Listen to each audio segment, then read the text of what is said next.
What's up, everyone? So today basically I wanted to compare my two favorite trainers here, the Squid Triton and the Squidtrainer v.3.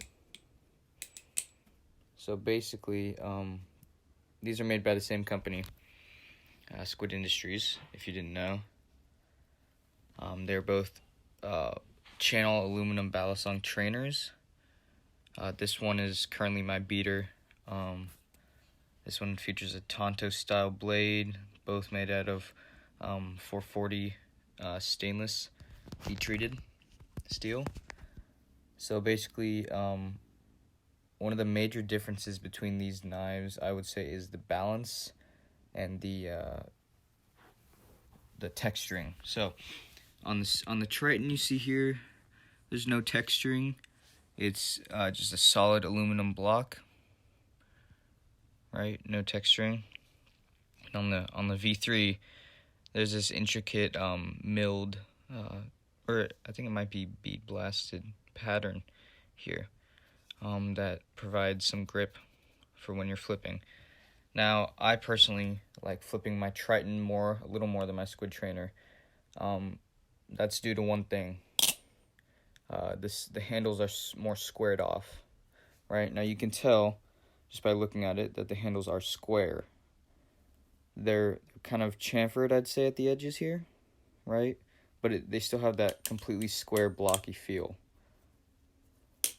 And I love that, right? Once you get used to the blocky feel, it just feels great to flip. And then the Squidtrainer, if you can tell here, it's more rounded. These are way more rounded than the Triton. And then that in turn sometimes gives it the illusion that it's slippery. Right? It has its pros and cons. Pros being it's really good for fanning, super comfortable, right? Like fan flourishing, and even like regular fanning like this. But tricks like when you're doing 0G tricks, it feels like it's going to slip out of your hands, and half the time it does. So it's a bit harder to do those tricks, I'd say, on the Squidtrainer.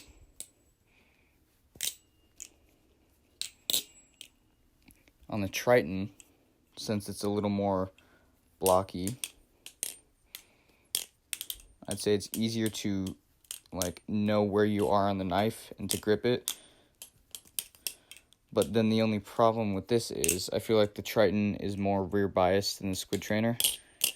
So the Triton has no specific weights in the bottom, right? It's just a block of aluminum, and then where the milling ends, there's just this block of I'd say weight down there.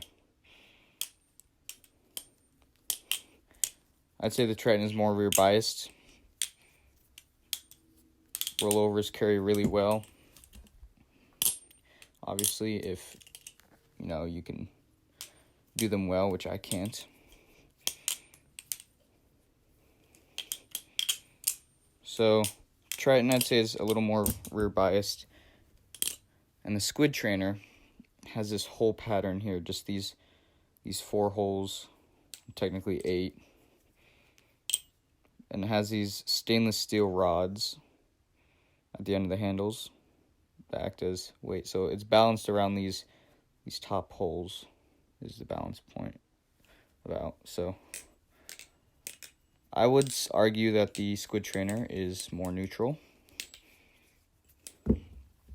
I don't know whether it's attributed to the milling here or the way that the handles are shaped differently than the Triton, but I think the Squidtrainer has a better time doing twirls, ladders, 0G stuff.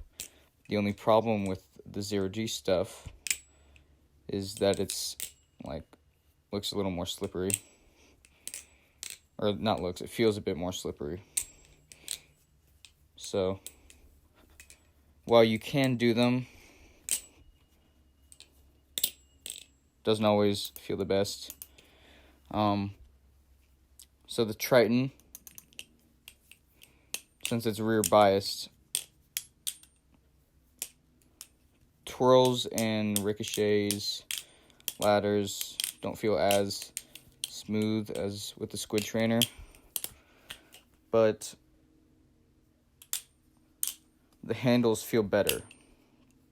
So I wish I could have a hybrid almost, where it's a neutral, the neutral balance of the Squidtrainer and the blocky handles of the Triton, which is what the Squidtrainer 1.5s and Squidtrainer v.2s used to be.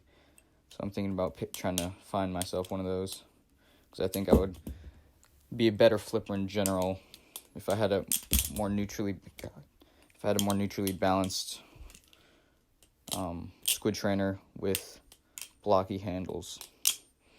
Now my Triton, as far as sound, is way louder than the Squidtrainer, but it does sound pretty good for being this old and this beat.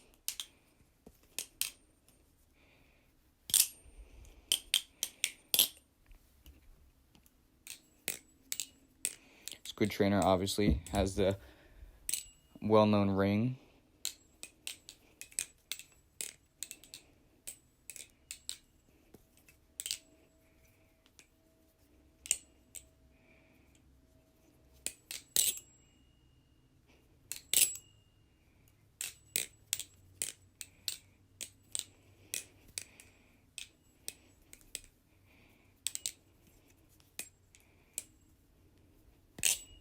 So yeah,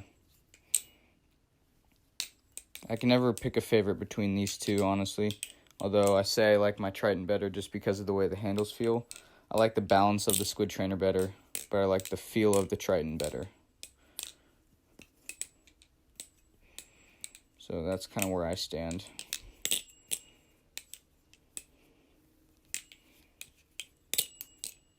Yeah. That's about it for this video.